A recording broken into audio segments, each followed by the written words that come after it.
ఇప్పుడే ఇరుముడి మూవీ చూడడం జరిగింది. సో రవితేజ గారు comeback movie. So emotion scenes మాత్రం నెక్స్ట్ లెవెల్లో ఉంది. రవితేజ గారు తన కెరియర్లో బెస్ట్ ఫ్యామిలీ మూవీ ఇచ్చారు. పాప సెంటిమెంట్ కావచ్చు, రవితేజ వాళ్ళిద్దరు బాండింగ్ చాలా బాగుంది. హీరోయిన్ గారు కూడా చాలా బాగా యాక్ట్ చేశారు. సెకండ్ హాఫ్ మాత్రం ఖచ్చితంగా కంట్లో నీళ్ళు తిరుగుతాయండి, అంత ఎమోషన్. సాంగ్ కానీ వాళ్ళిద్దరు బాండింగ్ కానీ చాలా బాగుంది. ఫస్ట్ హాఫ్ ఒక లెవెల్ అయితే సెకండ్ హాఫ్ ఇంకో లెవెల్లో ఉంది. ప్రొడక్షన్ వాల్యూస్ కూడా ఎక్కడ కాంప్రమైజ్ కాకుండా చూశారు మైత్రి వాళ్ళు. సో రవితేజ గారికి అయితే ఈ సినిమా నేను చూసిన దాంట్లో ఫ్యామిలీ ఆడియన్స్కి రవితేజ కెరీర్లో ఒక బెస్ట్ మూవీ ఇచ్చాడు. సాంగ్స్ మాత్రం చాలా బాగున్నాయి, బ్యాక్గ్రౌండ్ మ్యూజిక్ నెక్స్ట్ లెవెల్లో ఉంది, యాక్షన్ సీన్స్ కూడా ఉన్నాయి. సో రవితేజ గారికి ఒక కమ్బ్యాక్ మూవీ దొరికింది. సో ఖచ్చితంగా రేపటి నుంచి ఫ్యామిలీ ఆడియన్స్ ప్రతి ఒక్కరు వచ్చి థియేటర్లో చూస్తారు. కంపల్సరీ మన ఇంట్లో ఆడవాళ్ళకి ఈ మూవీ చూపించాలి, ప్రతి ఒక్కరికి చూపించాలి. ఫ్యామిలీతో రండి, మీరు ఖచ్చితంగా మోటివేషన్ అవుతారు ఈ మూవీ ద్వారా. చాలా ఎమోషన్గా ఫీల్ అవుతారు. సెకండ్ హాఫ్ మాత్రం కంట తడి పెడతారండి, అంత బాగుంది. రవితేజ గారి యాక్టింగ్ మాత్రం క్యారెక్టర్లో జీవించేశారు. రవితేజ గారు ఎక్కడ కనిపించలేదు, నాకైతే క్యారెక్టరే కనిపించింది అక్కడ. సో రవితేజ గారికి ఒక కంబ్యాక్ మూవీ వచ్చింది. సో ఖచ్చితంగా అందరు థియేటర్కి వెళ్ళి వాచ్ చేయండి. ఇరుముడి మూవీ చూసాను, బాగా కన్నీళ్ళు పెట్టుకుని వచ్చేసాను. ఫాదర్ అండ్ డాటర్ ఎమోషన్ అయితే చాలా నేషనల్ అవార్డు అయితే పక్క అయితే వచ్చేసింది ఈ మూవీకి. మంచి యాక్టింగ్ చేశారు. శివ నిర్వాణకి అయితే బిగ్గెస్ట్ బ్లాక్ బాస్టర్ హిట్ అయితే కొట్టేశారు. అన్న ఇప్పుడే ఇరుముడి సినిమా చూసినా, నిజంగా చెప్తున్నా ప్రతి ఊర్లో ఉండాలి గుడి. ఇప్పుడే చూశాను భయ్యా ఇరుముడి సినిమా. సూపర్ అంటే సూపర్ అనిపించింది. ఒక్క మాటలో సినిమా గురించి చెప్పుకోవాలంటే, ఒక బిడ్డ, ఒక తండ్రి, ఒక బాండింగ్ ఏ విధంగా ఉండాలి, తల్లిదండ్రులు బిడ్డను ఏ విధంగా పెంచాలి, అది అనేది రవితేజ గారు చూపించిన విధానంలో కానీ, డైరెక్టర్ గారు చూపించిన విధానంలో కానీ వేరే లెవెల్ అనిపించింది.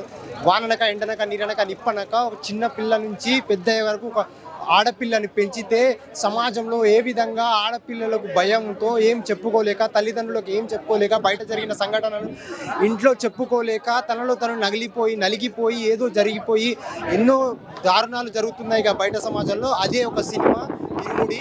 నిజం చెప్తున్నా, రవితేజ గారి యాక్టింగ్ పీక్స్ లెవెల్లో ఉంటుంది. క్లైమాక్స్కి వెళ్ళేసరికి ప్రతి ఒక్కరిని కంటతడి పెట్టిస్తుంది. నిజంగా చెప్తున్నా, ఈ సినిమా మీకు కంటతడి పెట్టించకపోతే ఇంకా నేను రివ్యూ చెప్పడం మానేస్తాను. నిజంగా చెప్తున్నా, ఒక్క లెవెల్లో ఒక్క మాటలు చెప్పుకోవాలంటే రవితేజ గారి యాక్టింగ్ పీక్స్ లెవెల్లో ఉంది. ఆ సాంగ్స్ కానీ, బీజిఎం కానీ, మ్యూజిక్ కానీ, బ్యాక్గ్రౌండ్ మ్యూజిక్ కానీ అన్నీ ఒక్క రేంజ్లో తీసుకెళ్ళిండు. ఆఖరికి వెళ్ళేసరికి, లాస్ట్కి వెళ్ళేసరికి ఆ సాంగ్ని ట్రోల్ చేశారు. ఆ ట్రోల్ చేసిన సాంగ్ని కూడా మార్చి ఒక మంచి కాన్సెప్ట్, మంచి వాయిస్తో మనం ముందుకు తీసుకొచ్చిరు. ఒక్కటే మాటలు చెప్పుకోవాలంటే సినిమా బ్లాక్ బస్టర్. రవితేజ గారి కంబ్యాక్ సినిమా. నేను వేసుకున్న రంగురంగుల చొక్కా రవితేజ అన్నకు బ్లాక్ బస్టర్ పక్క. ఇరుముడి ఇప్పుడే చూసొచ్చాం భయ్య movie. Very interesting, gripping screen play, perfect screen play movie ఇది. ఇరుముడి అంటే డివోషనల్ బ్యాక్డ్రాప్లో మంచి పాజిటివ్ వైబ్ టైటిల్తో ఫెస్టివల్ రోజు వచ్చింది. రవితేజ గారికి 100% comeback movie. Same time Shiva Nirvana గారికి కూడా కంబ్యాక్ మూవీ. మంచి script, perfect script. Father and daughter emotions and family బాండ్తో అండ్ డివోషనల్ ఫీల్తో పర్ఫెక్ట్ సాంగ్స్ సినిమాకి one of the highlights. GV Prakash Kumar గారి songs, same time background score సినిమాని నెక్స్ట్ లెవెల్లో మనం 100% ఆ మూడ్లోకి, ఆ వైబ్లోకి ఇరుముడి సినిమాలో ఉండేలాగా. ఫోన్ ఒక్కసారి కూడా సినిమా throughout the film run అవుతున్న టైంలో ఒక్కసారి కూడా మొబైల్ చూడకుండా అందులో లీనమయ్యామంటే ఆ సీన్స్ బ్యాక్ టు బ్యాక్ మంచి engaging energetic scenes, same time మంచి ఫైట్ కంపోజిషన్ కావచ్చు, కానీ స్క్రీన్ ప్లే ఎంగేజింగ్ ఉండే perfect gripping screenplay and ట్విస్టులతోటి, టోల్నలతోటి, గెస్ట్ చేయని స్క్రీన్ ప్లే తోటి శివ నిర్వాణ గారు కంబ్యాక్ ఇచ్చారు. మంచి పాజిటివ్ వైబ్తో ఫెస్టివల్ రోజు ఇరుముడి టైటిల్తో. అండ్ ఇంకొకటి ఏంటంటే, అంటే కొన్ని అంటే ఇప్పుడున్న సొసైటీకి అంటే మన పిల్లల్ని పెంచే క్రమంలో పేరెంట్స్ ఎలాంటి గైడ్లైన్స్ ఇవ్వాలనే పాయింట్స్, డాటర్కి ఫాదర్కి మధ్యలో వచ్చే సీన్స్ బాగా చెప్పారు మన డైరెక్టర్ గారు మూవీలో. అంటే చూడొచ్చండి, perfect 100% festival movie, family movie. ఫ్యామిలీతో వెళ్ళండి. అండ్ సేమ్ టైం యూత్కి కావచ్చు, ఈ జనరేషన్ పిల్లలకి కావచ్చు, అందరినీ తీసుకెళ్ళి చూడాల్సిన సినిమా ఇది ఇరుముడి.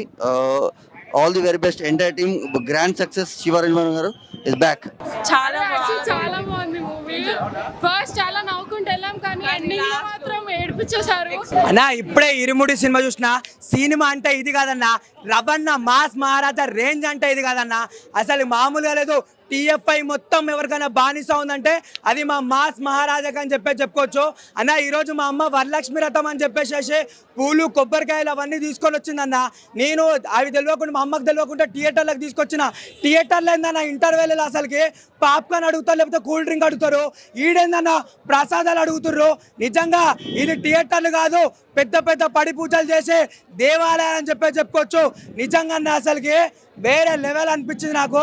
ఆ పల్లి కట్టో శబరిమలకి కళ్ళు ముళ్ళం కాలికి మెత్త స్వామియే అయ్యప్పో అయ్యప్పో స్వామియే. మండల దీక్ష ముగిసింది, మాలకు అర్థం తెలిసింది, శబరి కొండ పిలిచింది, మన కంటుని చేరగా 10 మంది. ఇంకా డైలాగులు ఉన్నాయి. మళ్ళా డైలాగ్ కింగ్ అని చెప్పేసి ప్రూవ్ చేసిండు. వెనకాల ఒకడున్నాడు, చేతులు వేస్తే పేగులు తీసేస్తాడు అనే భయం లేకపోతే మన కూతుర్లను మనం కాపాడుకోలేదని చెప్పేసి అని అంటాడు.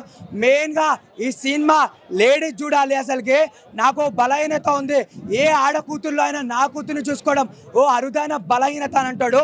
జీవి ప్రకాష్ అన్న ఏందన్న నువ్వు ఓ తమను, ఓ డిఎస్పి, ఒక అనిరుద్ ముగ్గురిని కలిపి కొడితే జీవి ప్రకాష్ అని చూపించిండు. ఈ సినిమా అయిపోయింది మాత్రం నిజంగా రవితేజ్ అన్న కంబ్యాక్ అంటే ఎట్లుంటుందో మళ్ళీ చూపించినావు. టీఎఫ్ఐలో ది బెస్ట్ యాక్టర్ అని చెప్పి చూపించినావు. అలా నిజంగా చెప్తున్నా, స్వామి శరణం. సినిమా మాత్రం పెద్ద బ్లాక్ బస్టర్. ఇడుముడి సినిమా టైటిల్ ఎలా ఉందో టైటిల్ తగ్గట్టు సినిమా తీసిండు. ముందుగా డైరెక్టర్ ముందుగా హ్యాట్సాప్ చెప్పాలి. కథ మాత్రం చాలా కొత్తతనం తీసుకోపోయిన కథ కూడా, స్టోరీ కూడా కొత్తతనం ఉన్నది. ఎక్కడ కూడా బోరింగ్ లేకుండా సినిమా మాత్రం చాలా కొత్తగా ఉంది. రవితేజ కెరియర్లో ఒక బిగ్గెస్ట్ మూవీ. ఒక విక్రమార్కుడు చూసాం, ఒక బల్బు చూసాం, ఒక ఖతర్నాక్ అన్ని సినిమాలు చూసాం. ఒక ఇడుముడి ఒక కొత్త దాంతో వచ్చింది రవితేజ గారు. ఇది ఒక బిగ్గెస్ట్ మూవీ.